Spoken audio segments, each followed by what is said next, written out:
Here we are, guys, in part 2 of this story. The Ondaime Hokage unknowingly makes a change during the sealing, the consequences of which are unimaginable for both Naruto and Konoha. What do these consequences mean for Naruto? Please remember to like, subscribe, and share with your friends. Now, let's begin. Dazuna's house, Nami no Kuni. It was the day after Team 7 confronted Zabuza. A day after Naruto drove Zabuza back effortlessly and ignited suspicion in Kakashi's mind. Naruto sat at the shore of Wave Country, the wind ruffling his hair. He waited for sunrise and Kakashi with a calm look on his face. He had thought long and hard as to what to say to Kakashi and decided upon a course of action. Since the awakening of his previous life, he had given himself little time for self-introspection. He had created for himself an illusion of normalcy over the months, and his deceptive mask was beginning to seep into his true personality. As if remembering a previous life, that too his life as the Shodai Hokage would ever be normal. The ease with which he had forced a supposedly A-rank criminal to flee forced him to truly confront his awakening. There was always a niggling doubt in his mind that he had gone mad. But the fight with Zabuza had erased that doubt forever, even more so than the tussle with Kakashi a month ago. Thus he had finally asked himself the important question. Who was he, truly? He did not think like the old Naruto anymore. No, he had lived and lost too much for that, even if only in mind and another life. The old Naruto was a boy who was starved for affection, cast out and abused by the very populace he was sacrificed to protect. So he put up a bright front and drew attention to himself, seeking to convince himself that he was a normal part of a normal society. The truth hurt, so he had shielded himself with a lie. It was the thinking of a child. Ever since he realized his previous life, things got more complicated. He had grown into the experienced and the highly cultured mind he had developed as Hashirama rather abruptly. During the months he spent sorting the two lives he had lived, he was flitting between the personalities he possessed during this life and his previous. He knew that was not healthy, and that he was developing a psychological disorder. Luckily, Senju Hashirama also knew a way to treat this disorder. He used to be the foremost medic of his age, after all, and had a working knowledge of psychology. Thus he had come here to the quiet shores of Nami to meditate and accept himself, to stop just using his life as Hashirama. He was here to become the person he used to be as Hashirama. Naruto's life was too melancholy to be dwelt upon. The scars, mental or physical, endured during childhood went deeper than those gained as an adult. They healed faster as well, but he was denied the innocent forgetfulness and forgiveness of a child. No, he was forced into the thinking and strength of his legendary previous life, and that had changed him in unexpected ways. Senju Hashirama, despite his life and losses, was extremely strong. Both as a shinobi and as a man. He had taken all the challenges life threw at him with fortitude and cheerfulness, and he was extremely easygoing. He had refused to give in to the dark side of a shinobi, strongly remaining a beacon of solace and hope to the village he had founded. He was the light of Konoha, an unassailable force that kept the village strong and prosperous. A guiding force of mercy and compassion. Naruto on the other hand knew little happiness during his childhood. Stripped of parents, love, and forced to survive in a cold and hostile village. He had developed a sad and melancholy view of life, and was considerably confused and angry. He now drew solace from his life as Hashirama. The love Hashirama had in his life was enough to heal the hatred in Naruto's. He would stop letting this life's trauma darkening his true self. The first light of dawn washed over the shore, causing Naruto to look up at the beautiful scene with a smile on his face. An epiphany struck him at that point. He did not have to answer the question of who he was, not yet. He was still a child now. He would continue as the Shodai Hokage in mind and let the future shape him into a new person. The sun broke out in earnest, casting everything in the fresh light of dawn. Naruto could feel the confusion, anger and resentment he had been hiding since the awakening draining away.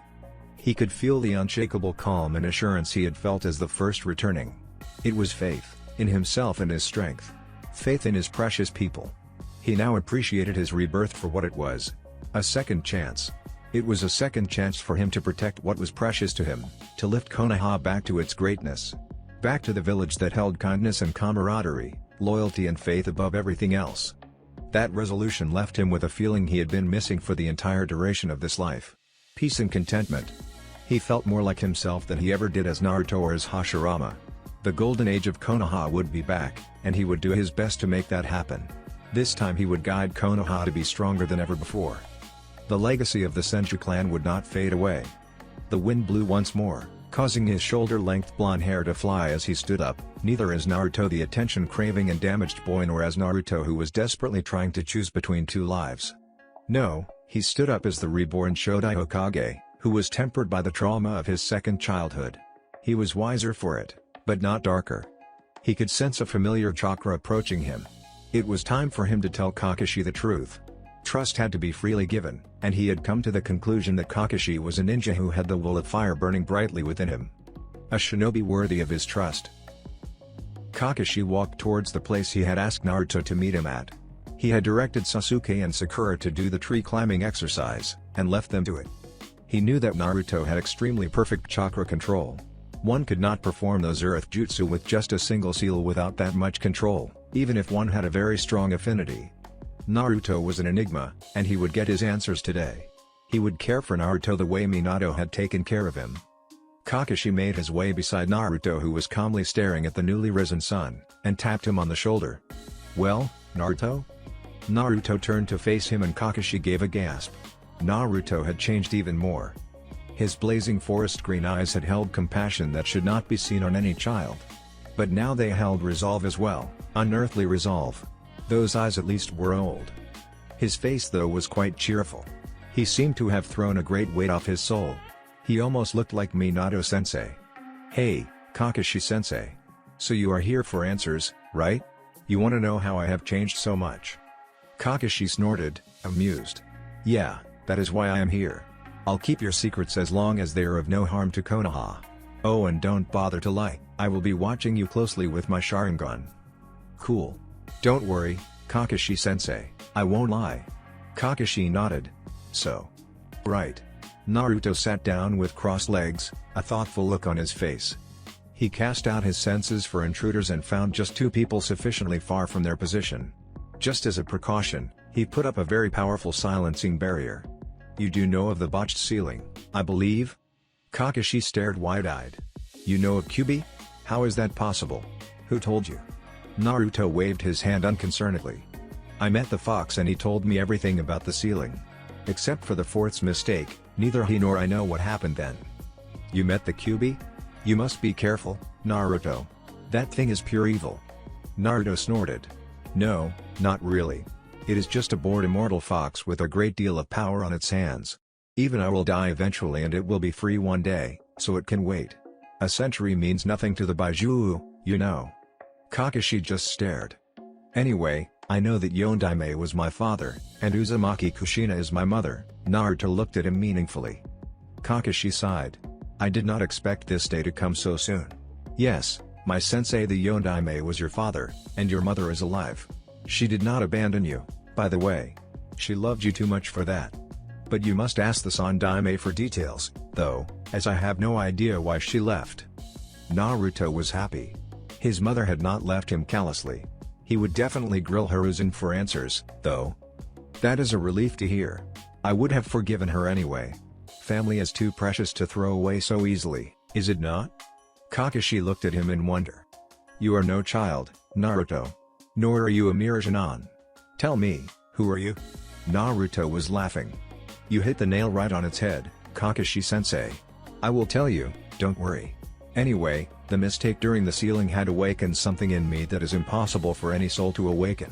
It is truly the Shinigami's gift to me." Kakashi looked serious. "What did you awaken?" "It did not happen until a few months ago, when my old sensory abilities manifested stronger than ever. Has to do with the absorption of my Uzumaki chakra, I guess." Naruto started mumbling theories. His tangential thought process was cut off by Kakashi's sharp voice.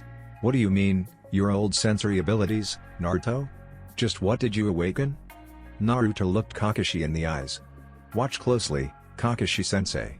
You will not believe what I say without me showing you." Naruto turned to the opposing shore, which was just visible. Dazuna's half-complete bridge lay far to their left. He gazed at the bridge, calculating and visualizing. He turned back to the opposite shore and gathered his chakra.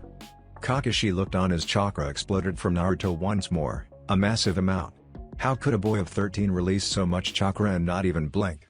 He waited for Naruto to do something. He saw Naruto perform the serpent seal, and he could see chakra being molded in an unfamiliar way with his Sharingan. Was it an earth jutsu again? Makuten Haijutsu, Mokuzai no Okebonahashi. A great rumbling sound was heard and the waters of the sea were churning as if something was trying to come out. What did come out caused Kakashi to nearly faint. A massive bridge made entirely of wood rose from the sea, identical in every way to Tezuna's. It spanned from Nami to the mainland in a straight line, and it was monstrous in size. It was about half again as large as Tezuna's bridge. Kakashi pinched himself hard, convinced he had lost it. No, the bridge had not disappeared. He flared his chakra to a high, and then... Kai, he yelled, sending out a huge blast of chakra. Naruto face-bombed. Convinced he was not under a genjutsu, Kakashi stared at the wooden bridge reverently. Then he turned to Naruto with a look of absolute amazement on his face. "How?" he asked, his voice shaking. "You asked me twice what I had awakened, Kakashi-sensei. The answer is, I awakened memories of my previous life and became that person recently, with a few changes of course." Kakashi had a look of dawning realization on his face, but still observed Naruto with his Sharingan blazing. "I was a damn Senju Hashirama, one of Konoha's founders and its Shodai Hokage." Kakashi did faint this time. Momoyuki Zabuza had just woken up groggily and the first thing he saw was Gato's unpleasant face leering at him. "Woken up, have you, demon of the bloody mist?" Haku appeared in front of Gato and released his killer intent, causing Gato to fall down to his knees. He lit up a moment later. "Leave. Scum like you don't even deserve to lick the feet of Zabuza-sama." Gato scowled as well. "Make sure you get the job done, or else." Zabuza turned to Gato slowly. "The blonde boy is very strong. He and Kakashi together cannot be defeated by just me and Haku. You will need to reinforce us with more shinobi." "And where am I to get more shinobi? It was hard enough to get hold of you too. Missing nen are tough to find." Zabuza said weakly, "I will send a message to one of my previous acquaintances. He is strong enough to get the job done providing you pay him well, Gato." Haku just looked worried. "But..." Gato ignored her, and looked directly at Zabuza. "And who is this ninja you have so much faith in?" Zabuza closed his eyes, preparing once more to rest. "Hoshigaki Kisame." Sasuke had just finished with the tree climbing exercise and was quietly eating his breakfast with Sakura. Eating alongside them were Tsunami, Tezuna's daughter, and Inari, her son. The door opened to allow Kakashi and Naruto inside. Sasuke threw a glance in their direction and was startled. Something had evidently changed between sensei and student. Where Kakashi used to look at Naruto with pride and appreciation, he now gave Naruto a look full of respect, awe and reverence. This did not go unnoticed by Sakura either. "What happened, Kakashi-sensei?" Sakura asked. Kakashi glanced at them and his expression changed to his usual bored face. "Things happened," he said listlessly. Sasuke gave his trademark response "Chan." Sakura looked at Naruto. "Why were you not there for training, Naruto?" "The tree climbing exercise? I already know it, Sakura-chan," Naruto said cheerfully. Sakura was about to retort, but remembered Naruto's exploits at the bridge again. He would probably know the exercise at that.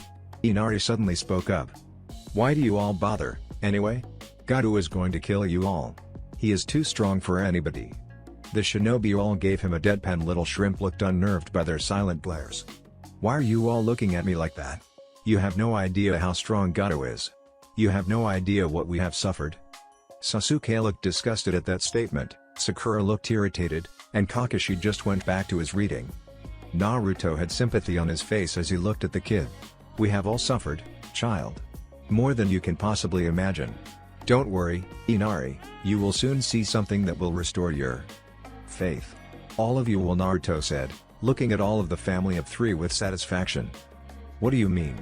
Tazunai asked. Naruto looked at Sasuke and Sakura as well. "Come with me to the bridge, will you? You will see something remarkable." Sasuke snorted, "What are you talking about?"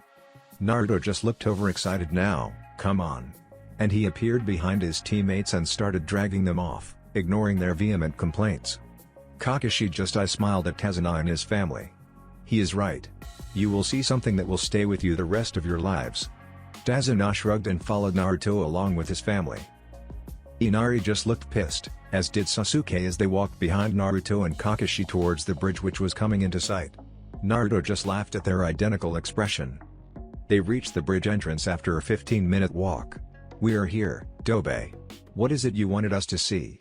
Sasuke asked with extreme irritation upon his face. "Look to your right, Sasuke, Naruto said mischievously. They all did, and felt their jaws drop. Tazuna and his family stared at the completed and massive all-wood bridge as if it were their salvation. Tears ran down their faces as they realized they were saved. They were saved. Inari started laughing through his tears, as did Tsunami. Tazuna fell on his knees. Sasuke and Sakura lifted up their hands in the ram seal and simultaneously yelled, "Kai!" Kakashi bonked them on their heads. "Don't bother, I did that too. It's real." Sakura looked at Naruto with just one question written all over her face. "How?" "I have Makuten," Naruto said happily. His teammates looked stunned. "I don't believe you, it must be something else," Sasuke said pointedly. Sakura just stared at him skeptically. "What is Makuten?" Tazuna asked curiously, getting over his astonishment over seeing the wooden bridge.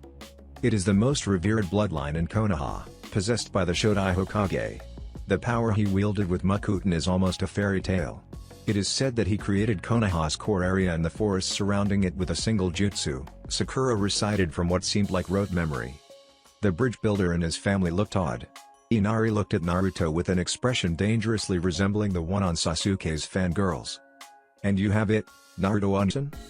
"He says he does, but there is no way he can have it," Sasuke said snidely. "Makuten Haijutsu, Shinboku no Joshu," Naruto intoned, looking smugly at Sasuke. A beautiful cherry tree rose up from the earth behind them and stood about 30 feet high, spreading its branches over them all. Its bright pink blossoms showered down upon them softly, thanks to the force of its birth. "Beautiful," Sakura whispered in reverent awe. "Dobe." Sasuke seemed lost for words, as did Tazuna and family. Kakashi pitied them all. If only they knew that it was the Shodai himself who was wielding the wood release in front of them. "Sasuke, Naruto showed you and Sakura his Makuten as a measure of his trust in you. Please do not say anything about it to anybody until I say it is fine, got it?" Sasuke and Sakura just nodded dumbly. "I need you to promise me." "I promise," Sasuke said reluctantly, echoed by Sakura, Tazuna and the others. Sasuke turned to Naruto. "So you created that wooden bridge all by yourself? I find that hard to believe, Dobe, even if you have wood release. Only Hashirama-sama could create things on such a scale." Naruto started. That was way too close to the truth, and he was content with only Kakashi knowing it for the time being. "Believe me, it took the last of my chakra, Sasuke, and I had to take a soldier pill to replenish my lost stores. I was literally crawling after doing that." Naruto lied unconvincingly. If he had one thing common in both lives, it was that he could not lie to save his life. Fortunately, Sasuke swallowed up that lame excuse, but Sakura looked skeptical still. But one look from Kakashi told her to drop the matter. Kakashi stared hard at Sasuke. "Naruto will use Makuten only in the direst of situations, so do not bother him about it. It is not something to be used frivolously, as it is the most sacred and coveted of Konoha's bloodlines. Clear?" Sasuke nodded again. Naruto heaved a sigh of relief. He could now practice his ninjutsu without fear of discovery by Konoha's higher echelons. Tazuna turned to Naruto and spoke, "Is wood not easily combustible? That bridge can be burnt down easily." Naruto replied nonchalantly, "Relax, Tazuna-san. That bridge is as durable as stone and about as combustible. So you need not worry about it." Tazuna was convinced. He bowed low to Naruto. "You are a hero to Nami, Naruto-san.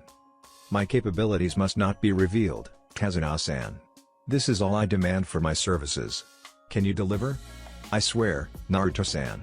Your secret is safe with me and my family." Naruto nodded. One day later, Naruto opened his eyes, stopping his meditation. He was currently trying to bring back the purity and potency his chakra had back in his other life. That would take him at least another 3 to 4 years, by which time he estimated that his old capacity too would return. But what made Naruto shiver in excitement was that his growth would not stop there.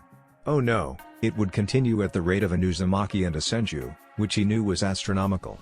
He grinned excitedly. His chakra capacity this time would be much higher than his chakra capacity as Hashirama, which was a truly frightening prospect. In the age of the founding Kage, Hashirama was said to be the foremost Kage. He had enough strength to casually calm the rage of 9 Baijuo simultaneously. They called him the strongest shinobi to exist since the Rikodo Sennin. That strength multiplied by 2, even by 3. This time, he would have the strength to protect his precious ones and his village. "Take that, Madara!" the child in him proclaimed, which was pretty much all of him. He did used to be called frivolous and childish by the entire Senju clan. His trip to his happy place was interrupted by a bonk on his head.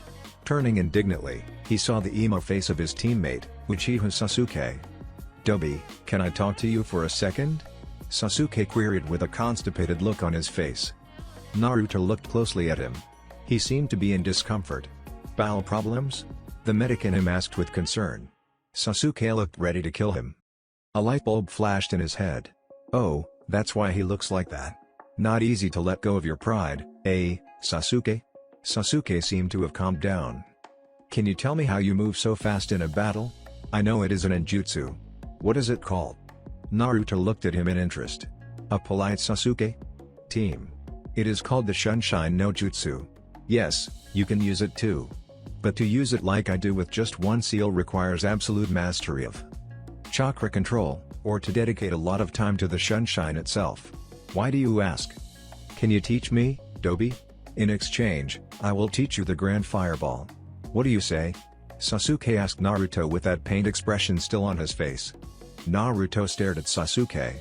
The child was able to fight down his own pride, Uchiha pride stoked by the village for years. If he kept up this attitude, he would become strong indeed. One sensing of Sasuke's emotions told Naruto that he was sincere, even if reluctant. He had never bothered with Kaden himself, as mastery over Doden and Suten was enough for him. This was perfect. This was the way to engender long-lasting camaraderie, not by some impromptu test. He made a mistake with that test, really. So, he decided. Teaching Sasuke and learning from him would be great training for the team.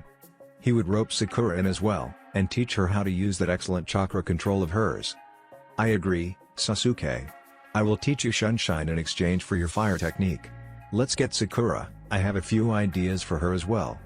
The two of them trotted off, a tentative new bond forming between them. Naruto was quite happy inside. Sasuke was the first friend he had made in this life. Even the experience and maturity of him being Hashirama reborn did not fill the void left by lack of friends. It intensified it actually. Hashirama had thrived on friendship, love and loyalty. Resolve filled Naruto. "I will make him a powerful shinobi." 3 days later. Naruto looked at Sasuke with satisfaction. The Uchiha could now perform a Shunshin with the proper hand seal sequence. He was quite slow with it by his standards, but it would do. Sakura had also progressed well with Genjutsu. Naruto was considering teaching her how to augment her strength with chakra, seeing she had good control. She even had good enough control to be a good medic.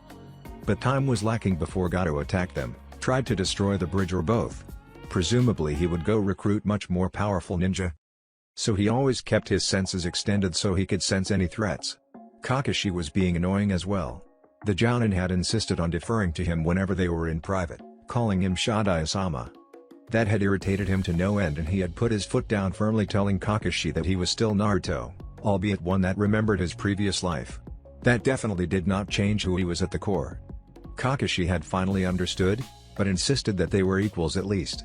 The thought of treating the legendary Shodai as a subordinate made him really uncomfortable.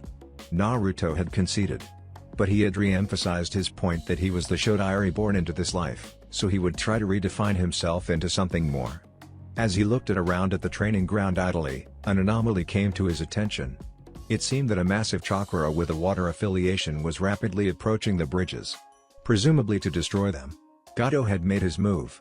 "Kakashi-sensei, I can sense a massive chakra with a really strong water affinity heading towards the bridges. What do you think we should do?" Kakashi turned towards Naruto. "How massive is the chakra, Naruto?" He still fumbled with the name. "I can match him, but only just. I can outlast him with my chakra control, though." Kakashi was alarmed. A ninja with as much chakra as the Shodai? Naruto must have sensed his discomfiture, for he replied. "Do not worry, Kakashi-sensei. Currently I am at about a fifth of my old strength. The body of a child, even an Uzumaki child, can handle only so much chakra. I will grow back into my old strength and more in a few years." Kakashi looked relieved. "It is clearly a diversionary tactic, Naruto. They hope to separate us." Naruto nodded. Kakashi continued. "Gato would not hire multiple missing nin of this much strength as it would threaten his own position. So we can assume safely that this person you sensed was the only new hire. Would you check, to be sure?" Naruto cast out his senses at full strength and checked 7 kilometers in all directions. Except for the one he had sensed, there was no one else notable. Just the one. Kakashi started thinking aloud again. We can assume 2 things. 1. Gato's base is at least more than 7 kilometers from here, as you could not sense Zabuza. Naruto agreed with him. And secondly, we can now be 100% sure that Gato has hired only one missing nin. How do you figure that? Naruto asked curiously. Zabuza knows that you are a sensory type, but he has no way of knowing your extraordinary range. The strongest sensor in the 7 swordsmen had a range of 3 kilometers, so Zabuza would have assumed that much as well. So if you could sense no one at full strength, it means that there is indeed no one, as the enemy will have underestimated your sensing range. Naruto gave Kakashi a look of respect and nodded. A great jounin indeed. I can tell you one last thing, though. The one rushing towards the bridge is probably one of Zabuza's acquaintances, as Gato does not have his fingers deep in the shinobi missing nin world, yet. Kakashi looked towards his other 2 students. Go on, Naruto prodded. Sakura and Sasuke had by now finished their training and were walking leisurely towards them. By your description of his massive chakra and strong water affinity, it is most likely Hoshigaki Kisame. Naruto looked intrigued. Can you tell me more about him? I only know that he has so much chakra that he is dubbed the tailless-tailed beast, and he possesses the great sword Saimata, which consumes the chakra of its opponents. So it would be better if you go and deal with him, while I stay here and defend Kazuna-san. Naruto understood. Kakashi had proved himself as worthy of his reputation once again. An excellent analysis, Kakashi-sensei. Now, I need to be going. Make Zabuza bite the dirt for me, will you? Kakashi chuckled and nodded. Naruto disappeared with a shunshine. Where is he going? Sakura asked. Kakashi turned to them. Gato has made his move. Zabuza and his accomplice will most likely attack here, so get ready. Sakura and Sasuke looked excited and nodded. Kakashi directed them to begin evacuating Kazuna and family to a safe place so they could fight the enemy unhindered. Naruto appeared on the bridge he had raised with a series of fast shunshine. A figure awaited him on the water a good distance from the bridge. He appeared before the ninja with another shunshine. In both his lives, he had never come across an odd specimen like him. Naruto contained his impulse to just start laughing out. He was blue-skinned and looked like a shark taken human form. Oh, and he wore a black cloak with red clouds stitched upon it with a porcupine-like sword slung across his shoulder. He again sensed the abundant chakra oozing from the man and saw that his earlier estimates were right. The chakra of the swordsman felt unrefined and unsubtle but was full of raw power. You look ridiculous, Naruto voiced his thoughts. This man was obviously a jutsu powerhouse. It would be a close fight. The man scowled.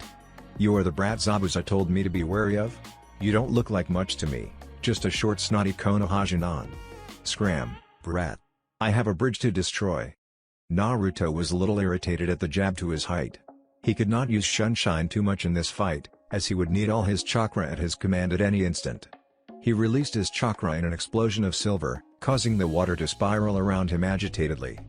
His opponent grinned and released his chakra as well to much the same effect. The two steadily continued pumping more chakra into the air. The waves started getting higher and a wind blew hard in response to the agitation of the water. The man unslung his huge sword and held it in one hand. Naruto narrowed his eyes. He was strong. I am Hoshigaki Kisame, wielder of Saimata. You are strong, brat. What is your name? Naruto smiled, settling into the opening stance of the nature fist. I'm Uzumaki Naruto, Jinan of Konoha. He disappeared with a burst of speed and attacked Kisame with a kick which was blocked nonchalantly with Saimata. This ninja was good. Naruto grinned, this would be a great fight. Flaring his chakra even more, he started fighting Kisame in earnest, the graceful power of the nature fist matched by the masterful kenjutsu of Kisame. Shockwaves emanated from wherever they met, causing water to fly everywhere in violent waves. Naruto was unleashing more and more strength in his blows and Kisame seemed to be blocking them all with some effort. Naruto flared his chakra even more, his blazing green eyes settling on Kisame's fish-like ones. Kisame had unwrapped the bindings on Saimata and held it towards Naruto. They both disappeared once more, and met with a resounding impact, causing water to fly outwards in a huge circular wave. Kisame grinned as the unwrapped Saimata absorbed the monstrous impact of Naruto's strike.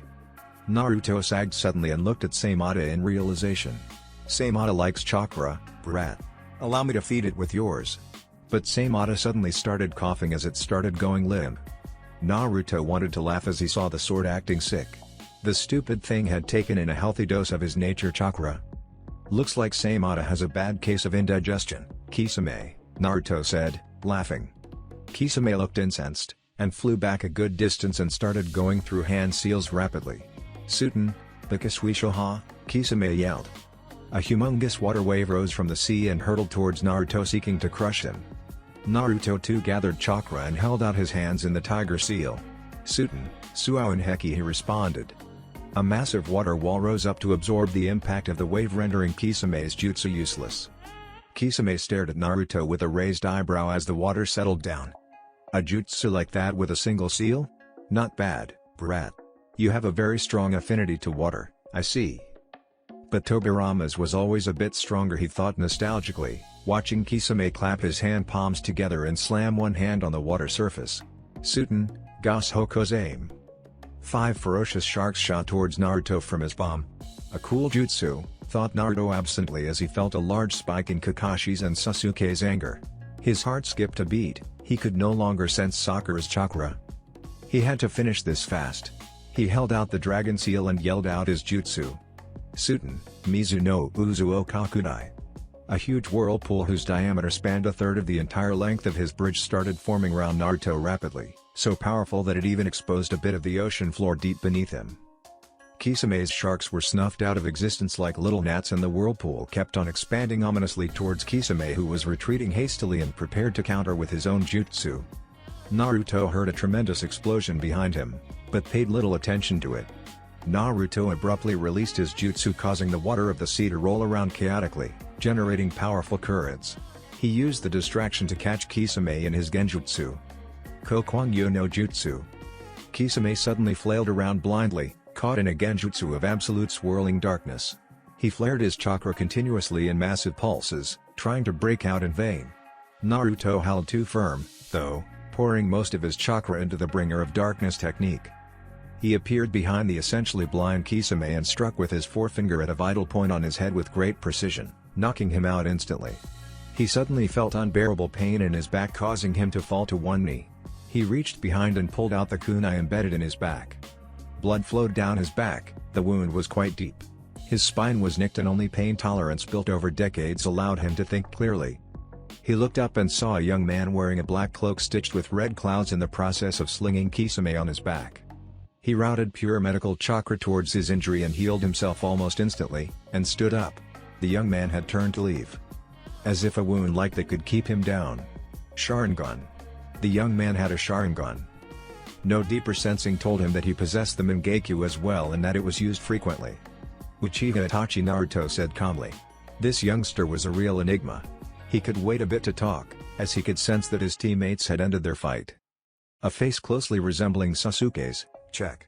Mangekyo Sharingan most likely obtained from clan slaughter, check. The man turned around abruptly, his eyes widening at the sound of the boy who he thought was seriously injured. "I thought I had neutralized you," Naruto-kun, Itachi said, his stoic face expertly hiding his emotions. "You seem to be making a habit of killing unwary people, Uchiha Itachi," Naruto said, silver chakra exploding from him again. "The Kyuubi healed you, I assume. Let him believe that. A reasonable assumption. You're a real prodigy to have escaped my sensory perception so thoroughly. Good job," Naruto said admiringly. Itachi did not acknowledge that in any way. He studied Naruto carefully with his Sharingan. "You are very strong to have defeated Kisame, Naruto-kun. He was not really giving it his all, but I can see that you weren't either." Naruto's expression became cheerful, his silver chakra receding. "Yeah, that was a good fight. Tell Kisame that it was fun." Itachi did not respond except to raise his eyebrow and disappear. He surveyed the damage wrought by his fight with Kisame. The trees along the coastline were all destroyed. He could repair that, no problem. He turned around completely and saw something that made his jaw drop and eyes bug out. He had destroyed the bridge he had so dramatically created with his own jutsu. That whirlpool he used against Kisame had churned his bridge to pieces. He would be the laughingstock of Team 7. He really felt like going somewhere private and banging his head repeatedly on a wall. He should have made the wood of the bridge a little more chakra resistant, he thought sadly. But that would have aroused suspicions among shinobi that a Makuten user walked the lands again.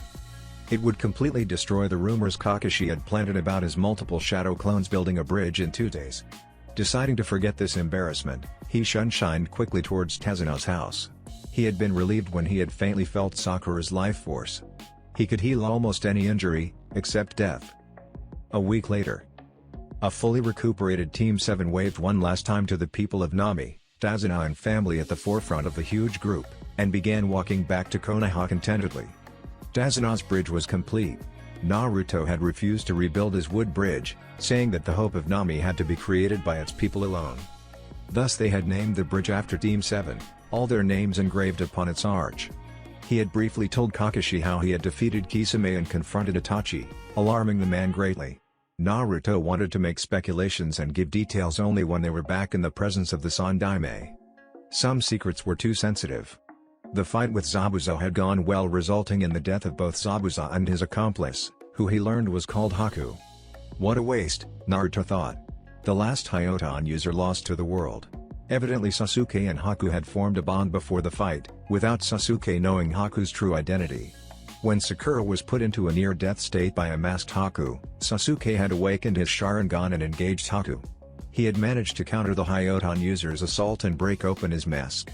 Sasuke had refused to strike a final blow against one he counted a friend. Haku had died to protect Zabuza from Kakashi's Reikiri.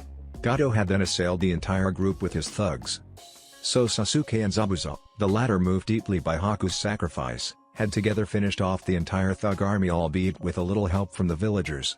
Zabuza too succumbed to his wounds and was buried alongside Haku. The entire ordeal had changed Sasuke's attitude, igniting in him the will of fire and wiping out the last of his hatred. Naruto could see it only too clearly. With Sasuke fighting alongside him, they would be able to do together what he could not do with Madara. See you later. Naruto waved to his teammates. They had just returned to Konoha from a very educational mission in Wave Country. Kakashi and Naruto made their way towards the Hokage Tower leisurely. Will you tell the third everything? Kakashi asked Naruto. I will. He could pick up signs of deception extremely well even as a boy, and I am not really good at deceiving my precious people. Truth is the strongest weapon, Kakashi-sensei. Lies can be twisted against you always, as you may know from your own experience as a shinobi. Kakashi nodded as they stood in front of the Sandaime's secretary. We are here to report the success of our mission to the third, Kakashi stated lazily. The secretary gave her customary dirty glance to Naruto and went to find out if the third was free. Doesn't it bother you, the way you are treated in the village? Kakashi asked Naruto regretfully. He had to have been there for the boy, but it was impossible. The village had needed every ninja on call to recover from the Kyuubi attack, and Naruto would have been as good as neglected in Kakashi's home. Not really. As Naruto the child, I learned to disregard the glares of the people, though it really caused me unutterable sadness. But now, I really feel sad for the village I founded. They are just like sheep, unwilling and unable to think for themselves. That was not my intention for the shinobi of Konoha. The secretary came back. The Sandaime will see you now. Naruto followed Kakashi into the office of the third Hokage. The more Naruto saw this place, the more he felt the change Konoha had undergone. This office, which had exuded a sense of loyalty and patriotism to the village during his reign, now gave off a sense of bureaucratic power-mongering. Hiruzen. His student had sacrificed much for the sake of the village, but one glance at him told Naruto that he was weary. The will of fire burned in him still, but the village had asked too much of this man. He had given up family, love, and much more for Konoha. Hiruzen, at least, was everything he had hoped to see in the future generation. Report, Kakashi III ordered, looking at Naruto and Kakashi with a discerning eye. Hi, Sandaime-sama nodded Kakashi, and began his report. On the road to Nami, we were attacked by the demon brothers of Kiri, who were dealt with easily by Sasuke and Sakura. Turns out that Tezuno was lying about the mission. Kakashi related the events of the mission up to when Zabuza attacked them on the bridge and Naruto drove him off. Hiruzen looked surprised. How do you know those jutsus, Naruto? Naruto took a deep breath. Old man, this is private. Very confidential. I suggest you send off the 4 Anbu guarding you. It is only for your ears and will only take a moment. Hiruzen signaled, sending off the Anbu. If he couldn't trust Naruto, he could trust no one. Naruto went to the wall behind Hiruzen's desk and placed his hand on it, watched carefully by Hiruzen and an amused Kakashi. He flared his chakra and caused a glowing seal array to appear on the wall. Hiruzen's eyes grew wide and he stared at Naruto with the full authority of a battle-hardened warrior. "How can you know the existence of those seals, Naruto? How can you use them?" Naruto unleashed the full might of his chakra, causing cracks to appear on the wall and the plastering to peel off. Hiruzen's table was cracking up. It felt as smothering, as if the air itself had thickened. Kakashi found it difficult to breathe as he stared with awe at the Shodai Hokage unleashing his chakra. And to think it was only a fraction of his strength. Hiruzen had his hand upon his heart as he felt a chakra he thought he would never feel again in his life. It was impossible, he convinced himself. It was impossible for Naruto to have nearly the exact same chakra as his beloved departed sensei. But the boy's actions spoke different. He had activated that seal. The seal array on the wall glowed a blinding white and the room lurched violently, causing its 3 occupants to stick their feet to the ground with chakra to stay firm. The light receded and Naruto turned to look at Hiruzen with an expression of compassion and pride on his face. "It is safe to talk." Hiruzen stared hard at Naruto, disbelief written clearly upon his face. "How is this possible? You should not even know of that seal's existence." "No one should, except the Hokage." Naruto smiled. "I will answer you, son Daime. When the mistake happened with the sealing of the Kyuubi into my infant body, how do you know of the Kyuubi?" Hiruzen asked, alarmed. "I know about my parents too. As I said to Kakashi, I spoke to the Kyuubi. Please, son Daime, listen to the rest." Hiruzen nodded, withholding his turbulent emotions at the sudden onslaught of information. "Go on, I will withhold my questions for now. The mistake awakened a new aspect for me. I found myself remembering my previous life, old man. That should be impossible, but it happened. I think you can deduce the rest, can't you?" Naruto said, looking at the wondrous realization blooming on the Hokage's face. "Hashirama-sama?" Hiruzen asked with a hushed voice, his eyes shining. Naruto looked at Hiruzen with happiness and nodded. "I am him, but I am Naruto as well. I think you can appreciate the merging of my 2 lives better than anyone, as you knew me intimately in both lives. I am proud of you, Hiruzen." Kakashi looked at the reunion between sensei and student with his hairs standing on end. He was watching history unfold here in this room. 2 of Konoha's greatest figures, who should have met again only in the afterlife, stood facing each other in the most unlikely reunion of all. Sarutobi Hiruzen was lost for words. He sat dumbly, staring with awe at the legendary first. "That is how you could activate the seal. I guess I have no choice but to believe you, Hashirama-sama, or Naruto. What should I call you?" "I am Naruto, Hiruzen. I should never have remembered my old life normally. It was a 1 in a million chance, and it happened to me. I am Naruto who remembers his old life as Hashirama. I am both Hashirama and Naruto in essence." Hiruzen stared at his mentor as he described himself. He could see both Naruto and the Shodai in the boy. "This is most unexpected. Forgive me, son Daime-sama. What was that seal Naruto just activated?" Sarutobi cleared his throat. "It is a most advanced seal created by Mito-sama and Tobirama-sensei for Hashirama-sama's use. It was attuned to his chakra and his chakra alone. This is irrefutable proof of Naruto's claims." Kakashi looked at Naruto, seeing as the son Daime was off on a mental tangent. "Why is it safe to talk after the seal was activated?" Naruto's eyes glazed over as he recalled the memories of past days. "My wife Mito and my brother Tobirama made that seal for me to insulate the Hokage's office totally from the outside world. It is a space-time seal. The way Tobirama explained it to me, it transports those occupants of the room I choose into the space between moments." Kakashi looked confused. "What does that even mean?" "Don't ask me, Tobirama and Mito-chan designed that thing. It was Tobirama who was always into things like space-time techniques, and my wife's mastery over seals was unheard of even during the Age of Founders." Kakashi still looked quizzical. "Fine, all I really understand is this: as long as I hold this seal active, whatever happens between the chosen occupants of this office for the duration will happen in a single instant of the flow of time in the world outside, effectively sealing the required conversation completely from the outside world." Kakashi looked at the clock, which had frozen. But on close observation with Sharingan he could see that the second hand was moving very slowly. Kakashi smiled. "Now I understand. To be able to do something like that, not even Sensei would have been able to do that." Hiruzen, who had come out of his funk, shook his head in disagreement. Minato was just tapping into his potential and had invented the Hiraishin no Jutsu as a teenager. I think he would have surpassed Tobirama Sensei if he were to still live. Naruto could feel the drain on his chakra as he held the seal active. Hiruzen, let us get on with it please.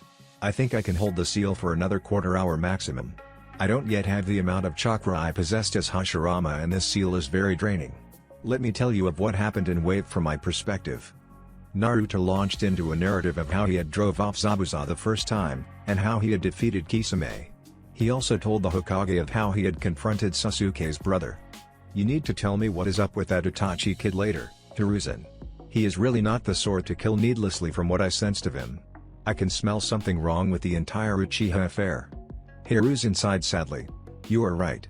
The Uchiha slaughter was not the work of a maniacal shinobi. I will tell you of it later. Naruto nodded. We will need to speak of my mother as well, but we do not need the seal active for that anyway. It is my right to have that information. Kakashi interjected smoothly. I believe our time is running out. Let me complete my report. Kakashi finally finished relating his part of the mission. This is troubling indeed. I must ask Jiraiya of the connection between Itachi and Kisame and their similar clothing. It implies that they are a part of an organization, and any organization that employs such powerful ninja is to be treated with caution. Naruto agreed completely. I have to release the seal soon, Hiruzen. Is there anything else that is to be confined to this room, anyone? Kakashi and Hiruzen shook their heads. One last thing, Hiruzen. Let me tell you that I am truly proud of you. But do not worry, I will get that hat back from you in no time. Hiruzen looked 10 years younger after the day's happenings. You deserve it more than I do, Hashirama-sama. You have become a great shinobi and Hokage, Hiruzen. You fought for Konoha all this time and sacrificed much for my legacy to continue. You have more experience in this world than me, and I will not disregard that. Don't get any idea of just handing over that hat to me, though. I will earn it rightfully as Naruto. Hiruzen gave a true smile. I should have expected that. I understand, Naruto. You can release the seal. Naruto deactivated the seal with a sigh of relief, and the room lurched again, denoting them slipping back into the true flow of time. To the Anbu outside it had just been 2 seconds. Naruto now looked at Hiruzen seriously. Tell me of why my mother left, old man. I need to know.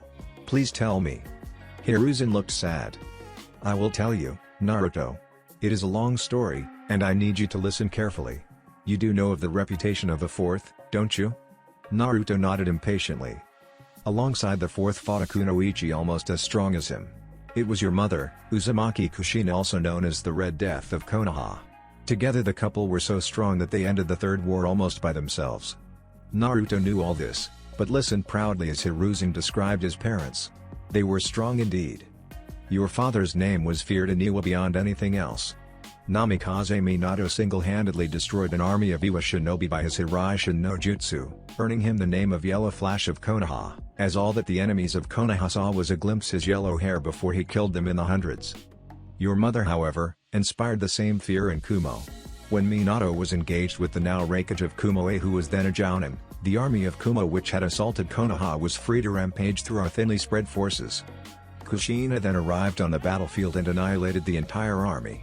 She too was extremely fast and a master of Kenjutsu. Kushina's long red hair flying as she flashed through the battlefield and she cut down her enemies earned her the name Red Death. Naruto listened closely as Hiruzen continued. The war was ended after some time, and none of the other villages dared to aggravate Konoha again, fearing our strength.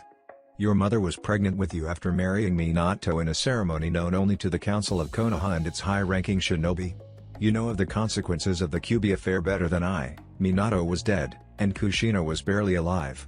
Her Uzumaki resilience was not for nothing though, and she made a full recovery in another 2 months, during which time you were placed under the care of Uchiha Mikado. So Sasuke and he shared a very personal past. Sasuke felt even more like a brother to Naruto after hearing this. The Sandaime continued. The moment she recovered fully, she took you back and began to raise you. But when you were about half a year old, Iwa got word of your existence, as did Kumo. To this day we do not know how the leak happened.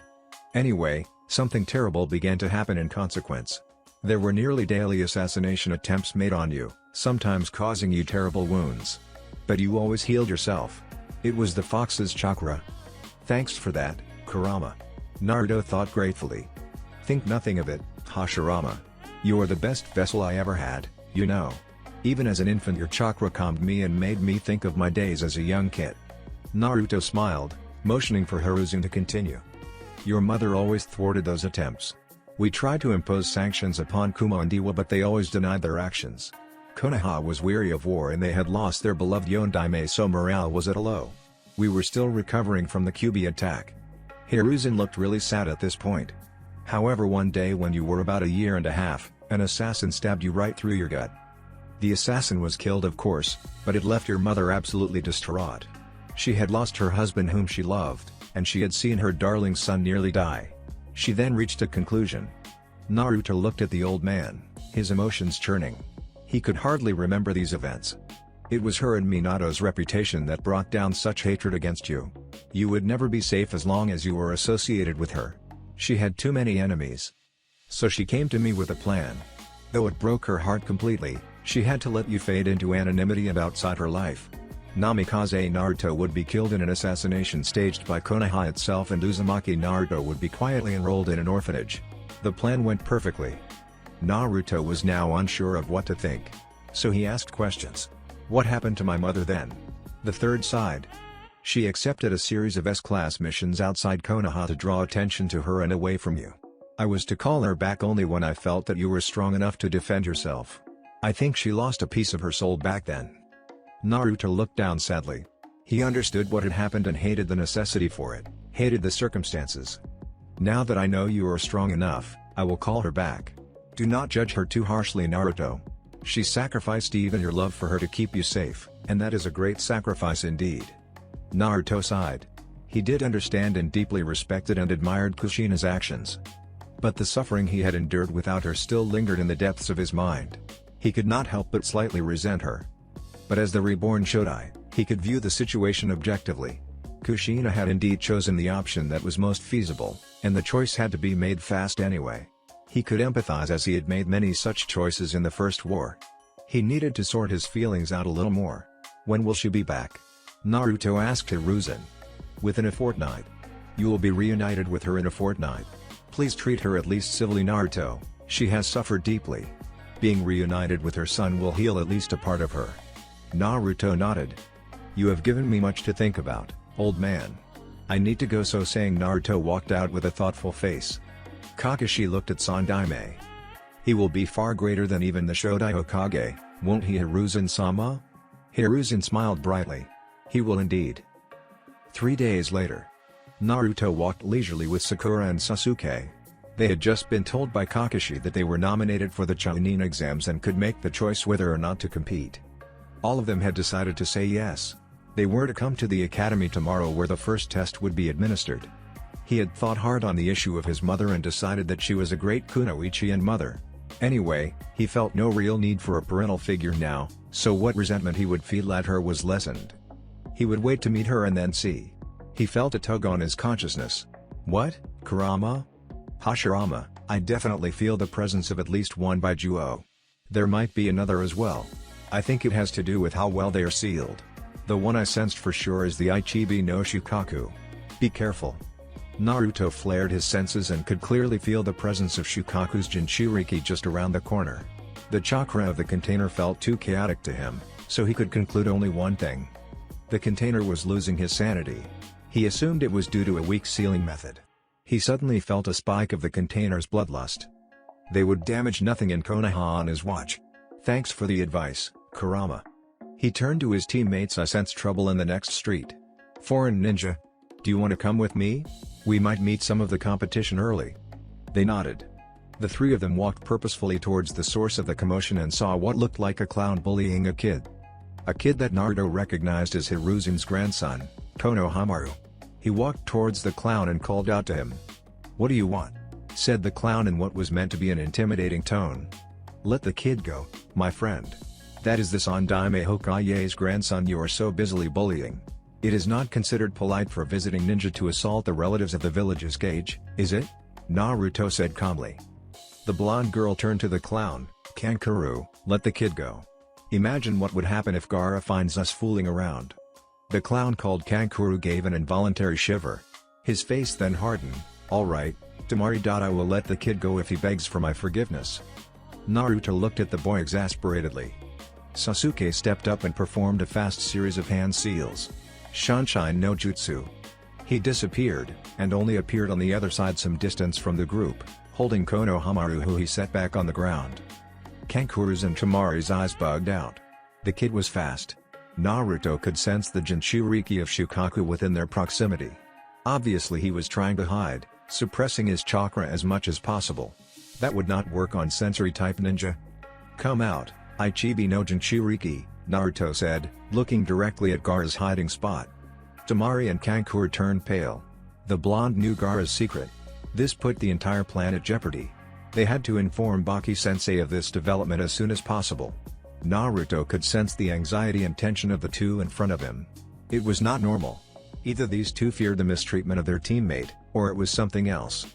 A red-headed kid with bags under his eyes appeared in front of Naruto. He studied the blonde for a bit and turned to his teammates. "You have disgraced Sunagakure by your actions, Kankuro. Now come both of you, we are leaving." But Gaara Kankuro opened his mouth and stopped when killing intent flooded the entire street. "Shut up or I'll kill you." Kankuro shut his mouth after that. "What is your name?" asked Sasuke. "To, me," Tamari said bashfully. The dark-haired boy was very attractive, as was the blonde. But there was something about the blonde that transcended them all, something different. Even Gaara felt that.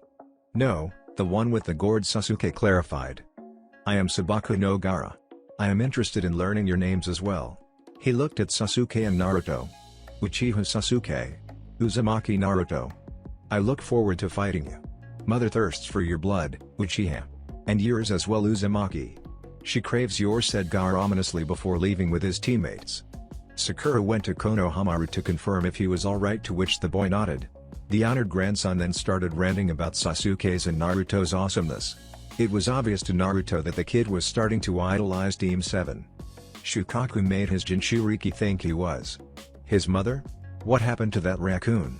He was always a little on the loose side, but this is too much even for him, Kurama sniggered. Naruto though was a strange mix of emotions. He wanted to help his fellow Jinchuriki but could not do that as Shukaku would immediately recognize him as Hashirama. He could hardly let his secret out so easily. The poor kid would have to control the Baiju himself, which meant he had to realize love and conquer hatred. That would be tough for him from what he saw. It would be nigh impossible with the Shukaku passing himself off as the kid's mother, of all things. He started laughing out loud at that, joined by Kurama in his mind, causing Sasuke and Sakura to look at him strangely. "What's wrong with you, Dobi?" "Nothing, Sasuke. I need to go and train. See you tomorrow at the academy for the first round." Still laughing quietly to themselves, Baiju and Jinchuriki made their way back home. Naruto sat happily on a seat in his beloved ramen shop, Ichiraku Ramen Bar. He was currently in the process of scarfing down his 11th bowl of the precious dish. Ayame turned to him and asked, "You really have to stop eating so much, Naruto. It's not good for you, you know. I bet that if I stab you right now with my fork, you will bleed ramen soup." Naruto did not reply and began to stuff his mouth with his 12th bowl of the dish. He had definitely not lost his love for ramen after his awakening. Oh no, it had definitely increased. "Do you really have to stuff yourself like that?" came a female voice to his right.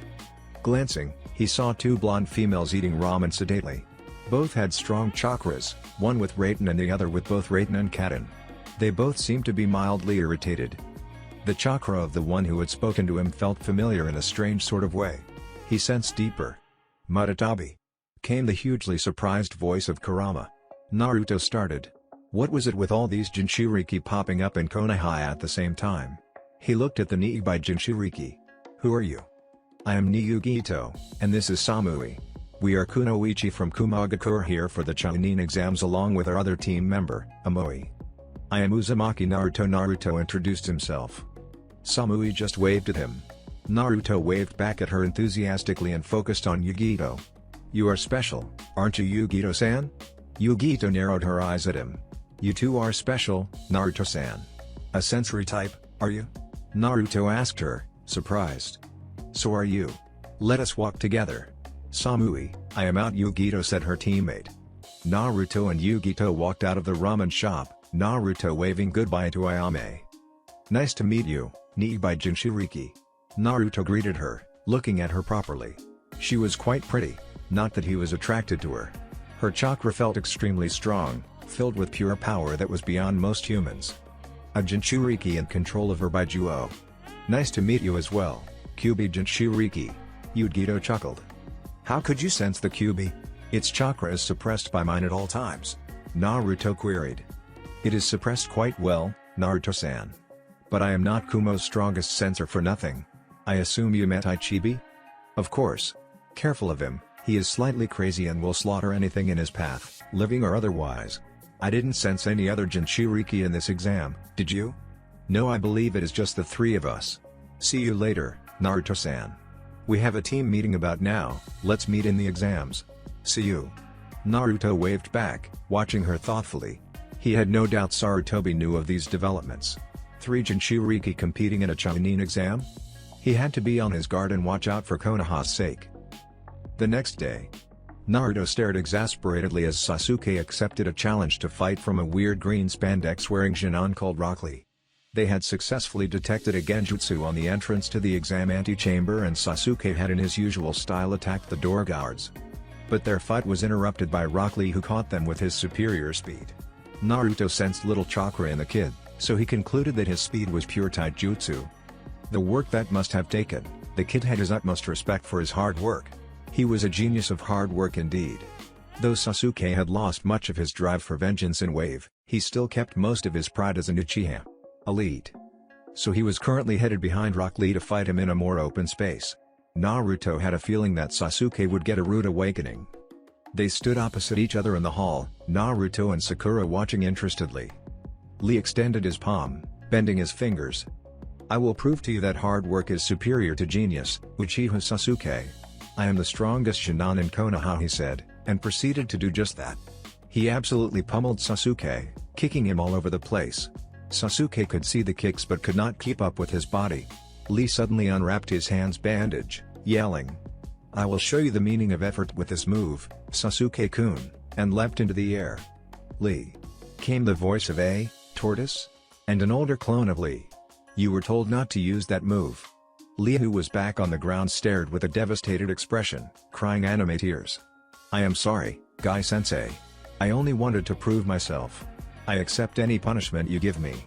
This is your punishment, my student, yelled Guy-sensei and appeared before Lee and gave him a devastating punch. Lee then walked back from his crater, and stood opposite Guy. I am sorry, Guy-sensei, Lee exclaimed. It is all right, my precious student, you were only trying to show the flames of your youth. I can understand youth better than anyone.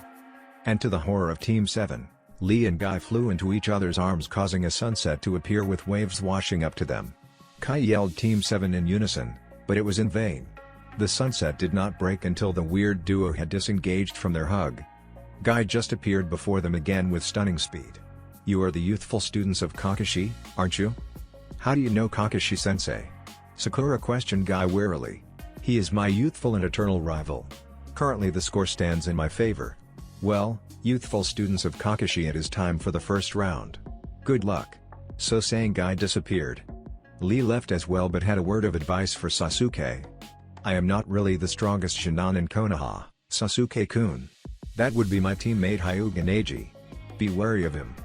Sasuke snorted derisively. However strong this Neji was, he was sure that no Shin'an in Konoha even held a candle to Naruto. We need to go, Sasuke. Came Naruto's voice. Sasuke just nodded and followed him into the waiting chamber. The first thing he could sense was a multitude of rather weak chakras. He looked around carefully and evaluated the potential threats. Gaara as usual felt strong, as did Yugito, whom he acknowledged with a wave of his hand. Yugito smiled back. There was another team from a new village he heard was called Sound that had entered a team. They too felt moderately strong, their emotions felt dark as well. But one person truly caught his attention. An unassuming Shin'an wearing a Konoha headband was quietly rearranging a deck of cards.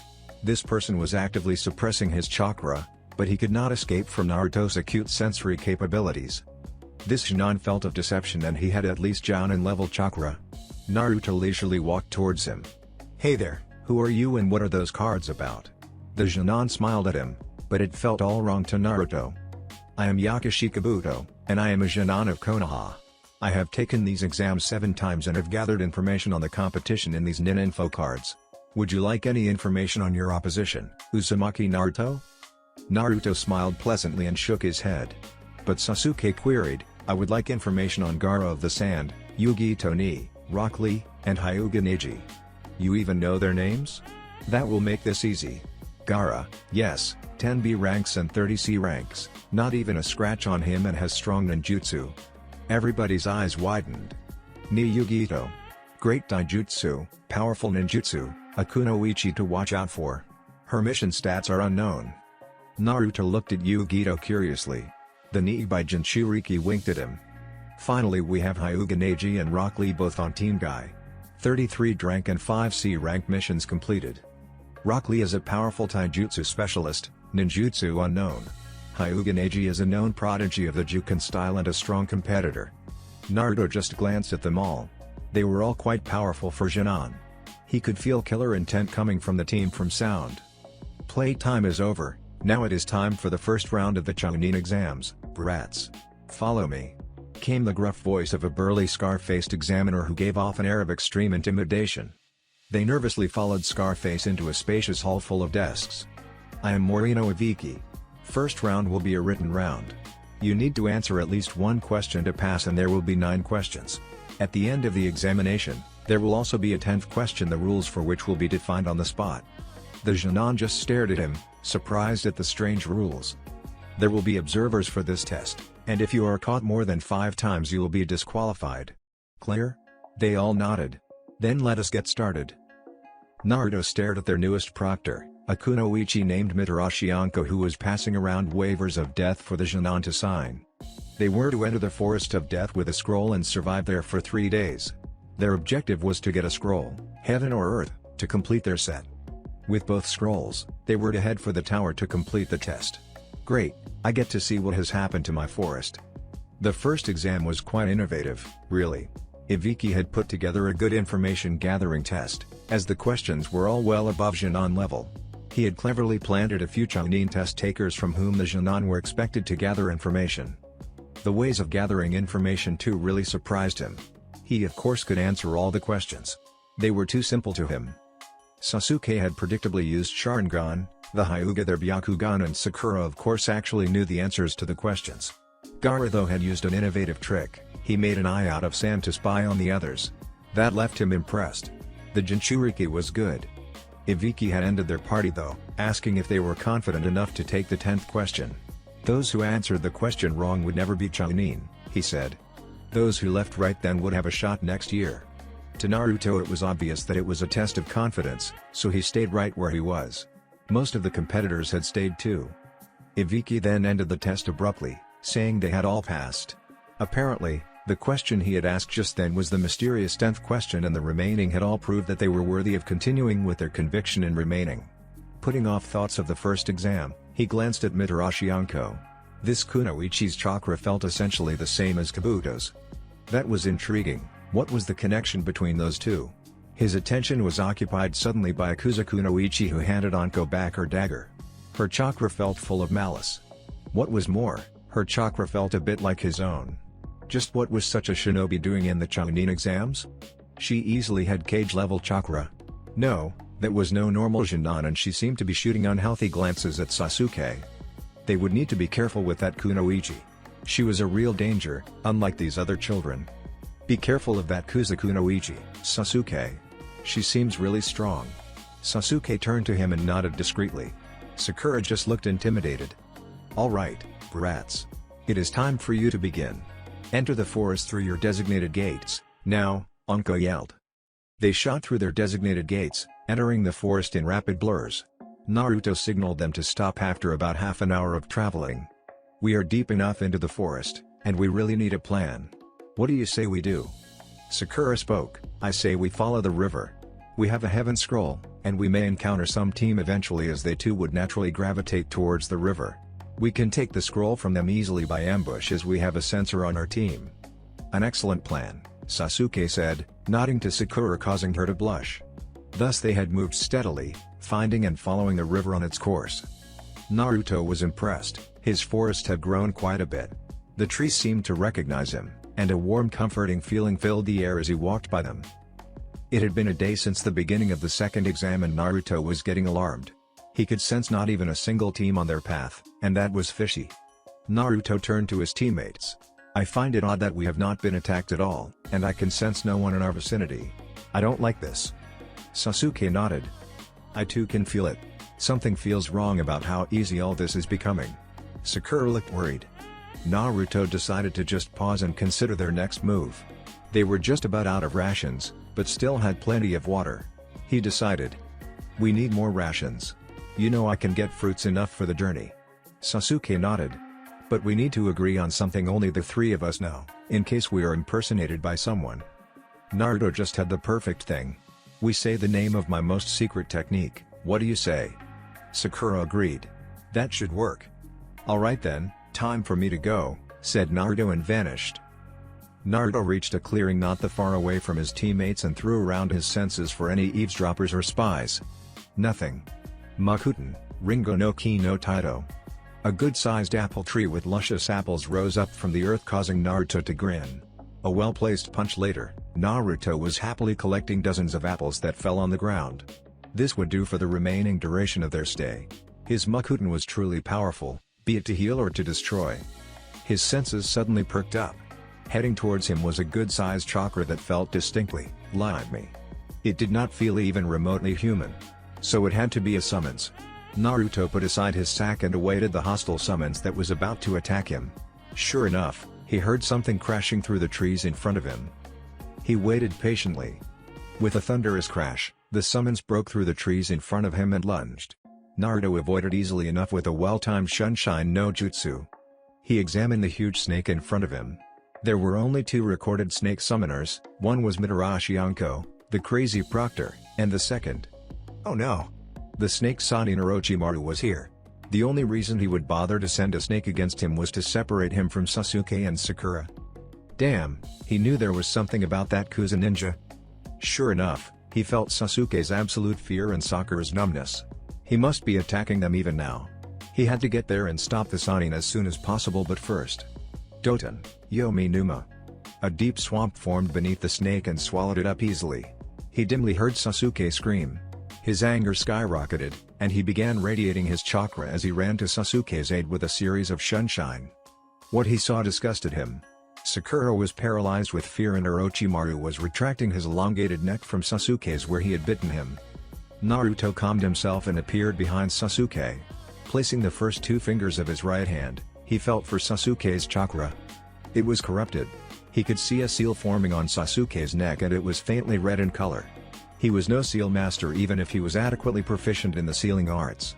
Sasuke's ailment required attention and care, neither of which he had now. A makeshift solution had to do for now. Kokokaku. Thus enters a new player. I thought I had you with that snake I had sent, Naruto-kun, Orochimaru said, amused. Naruto paid no attention to the slimy Sanin as he stabilized Sasuke with medical chakra. Orochimaru just watched interestedly, making no move to stop him. Sasuke was breathing much easier. Now to take care of that troublesome seal. Naruto gathered up his chakra to his fingertips, forming 5 kanji characters for sealing. Orochimaru's eyes widened. No. That would waste all his effort. He gathered his chakra and appeared before Naruto, intending to stop him. But before he could do anything, the sealing was done. Fuuinjutsu, Fujihoin. Orochimaru's seal was surrounded by an outpouring of other characters. That would contain the snake's corruption for the time being. Orochimaru kicked out too late at Naruto, but Naruto stopped his leg nonchalantly with one hand. He faced the enraged Sanin and tossed him so hard into the tree beside him that it shook. Hello, Orochimaru. That's it for this video. I hope you all enjoyed the video. Don't forget to like the video, subscribe to the channel, and follow me on my other social media accounts. Anime God here, and I'm signing off.